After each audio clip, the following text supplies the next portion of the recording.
right. What's up, everybody? Finally getting back to one of these Miley Cyrus ones. I'm 2 weeks behind, and I don't have any excuses that I'm going to bother wasting anyone's time with. I can make some up. You can make some up? Yeah, that's okay. Well, I'm going to do this one today. I'm going to follow back up with the Milky Monday tomorrow. And this was another heavy request. I got this one a whole bunch. Yeah? Yeah, so this is Miley Cyrus. She did Edge of 17, which is like a... I can do this. Stevie Nicks kind of remix. Okay. And it's live at Howard Stern, which is where she performed the doll parts that I watched before. Yeah. So the performance is really raw. It's very rock and roll. She looks like she's like going through some shit maybe in her life at the time. So like it's really cool to see her performing songs that she likes. But yeah. Without further ado. Sick. If you like this, you like that, subscribe down below. Let me know what you want to see. Let's do this. Yeah. Edge of Midnight. Now, this is really interesting to me. You took your song and ended up mixing in Stevie Nicks' song, Edge of 17, right? I had sampled Edge of 17 and reached out to Stevie and asked her to bless it, and she said you can borrow from me anytime. And so I'm like, shit, like if you're feeling that way, can I just borrow like you and your time? And it was such a trip because I'm so used to Can we just talk about how cool that would be? That's pretty to cool. have friends like Stevie Nicks to be like, hey, can you come help me out with this project? I just need a hand real quick. I mean, when you're in those spheres and you have, those friends, it's kind of like, if you just, I think they all want to hang out and do things together, but it just is a different tier. Yeah. A different tier of performance. And friends and stuff, right? Yeah. Exactly. People who understand each other. Yep.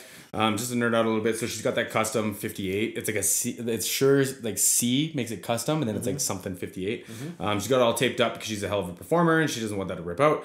She's also got one earphone in on this side and the other one out, so she can hear like the live part of the band, which some people do. Like I'll do that on like smaller stages if the stage sounds pretty good, and I'm assuming that the Howard Stern show sounds pretty good, so she doesn't need to rely on that. I used to do that, and my ears are paying for it now. Yeah, that's the only problem is your ears will You pay have for two it. different pressures, and that's not fun for your ears. But yeah, I mean, it's just a better way of performing. She might put it back in, like Howard Stern might be just talking out loud, and that's how. So maybe she just has it out to hear him, but I'm not too sure. Anyway. singing Stevie Nicks lyrics, and when she started singing "See My Lips on Her Mouth," everybody's talking now, which she said, I gotta say that part, it will be very controversial. And so even she was talking about my lyrics and like what they meant to her, and that was one of the trippier experiences of my life, was having my words come out of Stevie Nicks' mouth, because her words have come out of mine a billion times. So what we're going to hear now with your band is, it's a mashup. It's you, it's Stevie Nicks, it's everything, right? Yep, we're doing Midnight Sky, Edge of 17. Right. Edge of Midnight.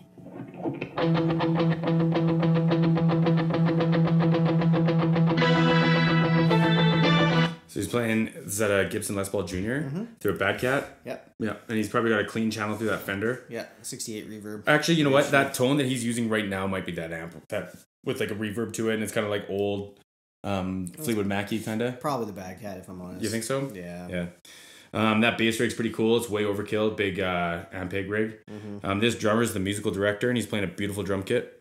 I love DW. Yep. It's like, if you need it to sound like a big kit, how do you go wrong? Yep. They're effortless. They're performance kits. Yeah. This is like I said, it's a really cool setup. I always wanted that Les Paul Jr. Yeah, they're neat. Les Paul Jr. With single pickup. Love them. Yep. Oh man, when I used to play single pickup all the time, you can do so much with one pickup. Yeah. It's underrated, man. Yeah.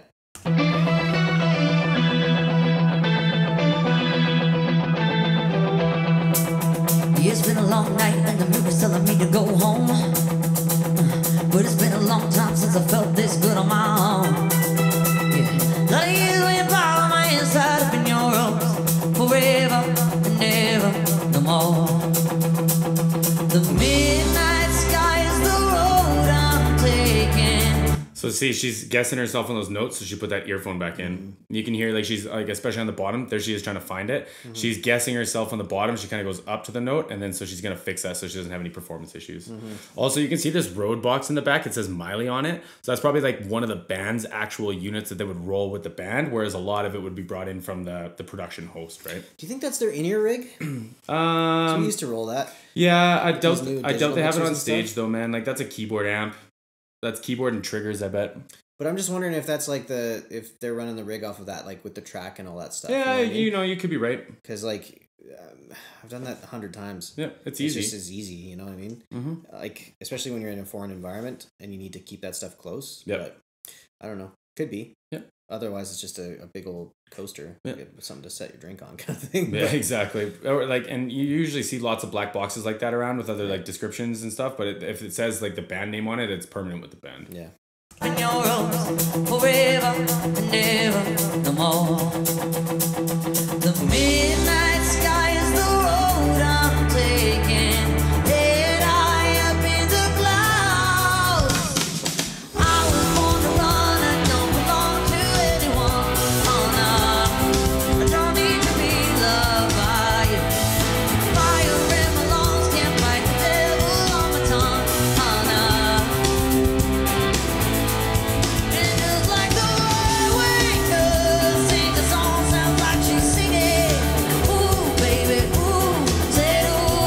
We talk about how like she's sitting and like she's got great posture, but that's hard to do. Mm-hmm. And it's hard to have that much tone to your voice if you don't have like a big open diaphragm, right? Yeah. She's doing a really good job. Yeah, seated vocals are underrated how hard they are. Yeah. Like you're immediately just closing off this whole bottom section of your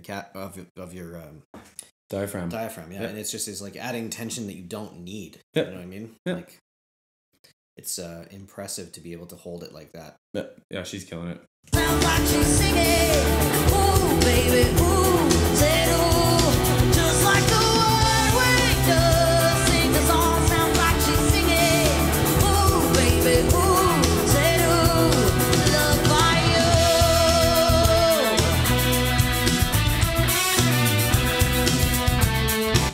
So, just to nerd out a little bit, that's a TV white. So back in the day, like it was black and gray TV, and when it was like in the 50s, they came out with a color, which is kind of like a yellow. TV yellow is what it is. And it just was so that when it was in black and gray on TV afterwards, it showed up a certain way. But that was the whole reason for the color. So that's why it's like color. Almost white, because it would look white on a black and white TV. Yeah, I think that's it. That's cool. Like I believe they call it TV yellow, but it's like this kind of like pale, yellowy white kind of thing. But sometimes they're really, really yellow, weirdly enough. I don't actually know why that one's so light. He might have been just playing it forever and wore through it. Yeah, it could be. It could also be the lighting, right? Could be the lighting, too. That, like, purpley tone takes away some of the, I don't know, whiteness, I guess, but I like it. And I didn't realize it was as nice as it is. Like, that's a nice guitar. Yeah, I'm looking at the headstock of this, and it's no cheapie. It's a custom shop. That neck's going to be huge. Yeah. Or it's vintage, but I don't think this one's vintage. It looks really clean. Yeah. So, but yeah, gorgeous.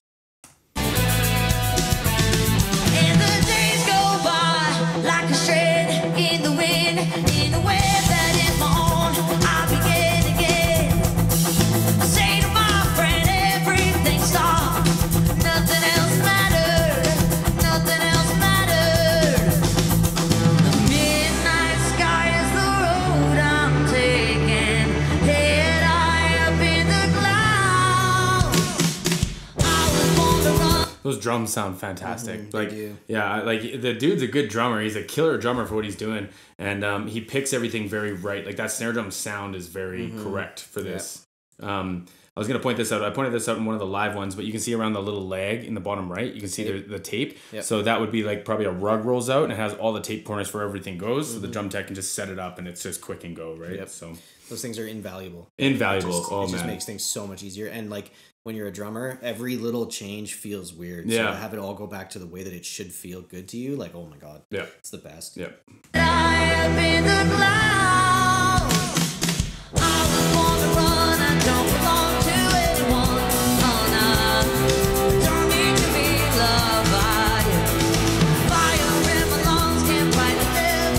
So just to nerd out a little bit longer, he has on the top of his snare drum something called a big fat snare drum, which is a second like piece of plastic that's cut out in a circle that you lay on top of the drum head itself, and it just dampens it even more, gives you that exact drum sound. Yeah. But you can take it on and off whatever you want. For one song or the next. So you don't have to pack a second snare drum. You just have this secondary sound that you just slap on the top of it. And you got this big fat thuddy sound, and then you just take it off, and then you got your regular snare. Really handy.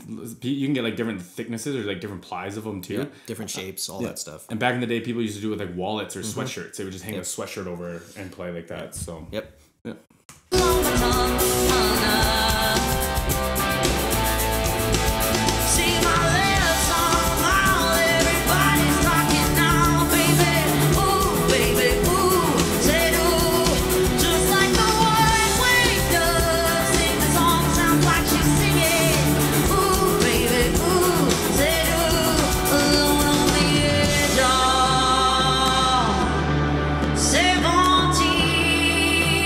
How nerdy can we go?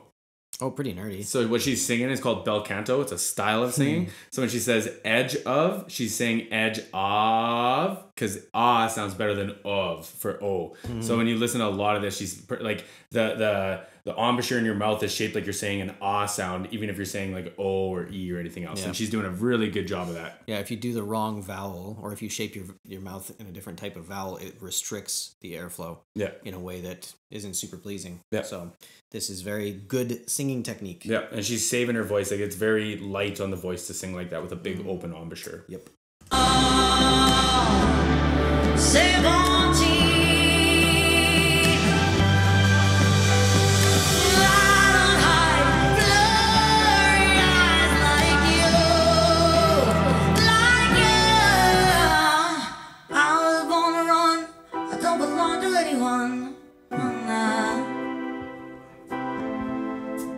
Yeah, I've got fire in my lungs, and my devil on my tongue, you know.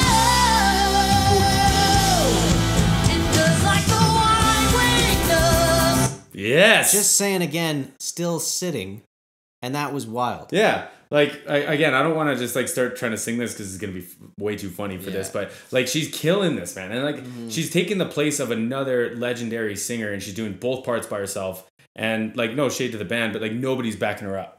I think I heard it once in the first part and then they've skipped it every other time. Like, hire me. I can play guitar. I can sing all night long. Well, I don't think they're allowed to. Why not? They're all messed up. So you can sing through a mask. Yeah, sort of, but I don't think so, man. For the sake of this, love by you. I'm just saying. Love by It you. might just be restrictions on the show, because obviously they've set up vocal mics and That's things what I'm like saying. that. But They're it's just probably like, their own mics too. Yeah, I know. I'm just saying, and they're like, especially if they're in if they're in California, the stuff around this stuff right now is really restrictive. So it's like, This is I look pretty- forward to a day when this is not here. Yeah, Because I agree. damn, I agree. I want to hear all that.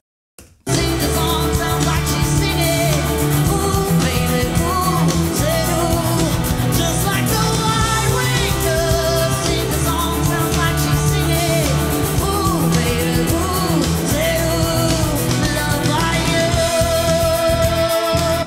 I also love that she's using her hand to give a new sound to that 58, Yeah. whatever it is that they're using. Yeah, custom. Because like as soon as you wrap your hand over something, you get that kind of talk boxy. Very nasally. Yeah, the mic, the what do you call it? Megaphone kind of sound. Yeah. and she's doing it herself. She's doing it on purpose. Very clever. And you got to be careful because like when you do that, you create another refraction point for the audio, so it'll start feeding back through the floor monitors. But it doesn't look like they have much on the floor, so she can do that as much as she wants to, and it won't cause problems. But you see a lot of hip hop acts, they cup the whole microphone, like they would cover the whole thing, and then you can't understand fucking words. Yeah, so she's doing that little bit, and you can see it's just very gentle on it too, just to get. And that. she's hearing it. Yeah. So she's shaping it to the way that she wants it to be heard, which again, she's a pro, skill, man. She's That's a pro. just straight up skill. Yeah.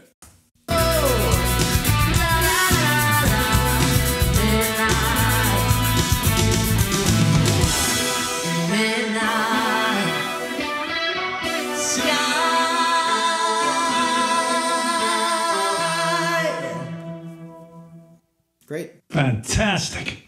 Fantastic, In the Howard words Stern of Howard says. Stern, yes. Yeah, I loved it, man. I think that shit is fantastic. I love like these rock setups. Like this is every 80s, 90s band I've ever worked with ever. Mm-hmm. You know what I mean? The setup. Yep. Yep. Agreed. Yep. Like just very clean, very good sounding. Yep. I like it. Well, like one of the things that I'm a big nerd about is when like a live performance doesn't get translated to video well, because it's not impossible, but it happens so often where it's like they just move audio over in a shit way. And Yeah. it just doesn't end up coming across good at all. This like, I mean, Stern Show is good for that. Like they obviously care. But like, man, that sounds good. Yeah. That sounds really good. So I mean, the song's over, so we can nerd out and people can leave when they want to. But so if I'm looking at this stage, so how it works is there's two segments to it, right? So where the drummer, the keyboard player, and the bass player, the whole rhythm section are, that's called upstage, and it's literally like up. If you think of like they would exaggerate that lots in like the 80s, where you had like a big stage center way up top where the drummer was, and et cetera, et cetera. And then they have downstage, which is literally in this situation down the stage, but that would be up front where like the or not the rhythm section, like the singers and the guitar players and everyone hang out. And they have this set up very clean. Like I said, there's no floor monitors. Everyone's got in-ears. They have the same guitar as me on the side as a spare. They each have spares, or they could be for like different tunings for different different things. But it's like a very simple, very clean setup. It's really nice. Yeah, I like it. I do think this is their in-ear rig. Yeah, I do think you're right. Because like a rolling in-ear rig would make a lot of sense there. Yeah. Or just like a track rig. Yeah. But because like even some of those reverbs and stuff could have been programmed in. Yeah. With the tracks and stuff. Yeah. So like what people don't understand is like there's 1, 2, 3, 4, 5, 6 sets of wireless headphones up there, one for each instrument, right? They're probably split into 2 mixes, so 12 mixes each side, and then there's per instrument there's at least 1 microphone, at least. The drum, like the kick drum has 2, snare drum has 2, floor tom, I said the big floor tom has 2. It's got a clip on and like a 56 on it. So any of those instruments or any of those inputs, the guitar amps, keyboards, anything, they can pick what side of their ear they want, and they can pick how much volume they want, and that's how they can hear stuff. So when Miley's putting her ear back in, she probably was missing something that was helping with cues, right? So yeah, and like because every stage does sound different. Every time you reset up, it just unfortunately you're in a new room, you're in a new space, so it's always going to be different. Yep. But they set up and it's 90% there. Yep. You just adjust like for a little bit of volume and yeah. that's it. Yep. It's pretty great. Yep. It's a handy thing that we have nowadays. Yep. But Yep. anyway, I thank you liked for it a the lot. request. Appreciate that one. We'll see you guys tomorrow for Milky Mondays. Have a good night.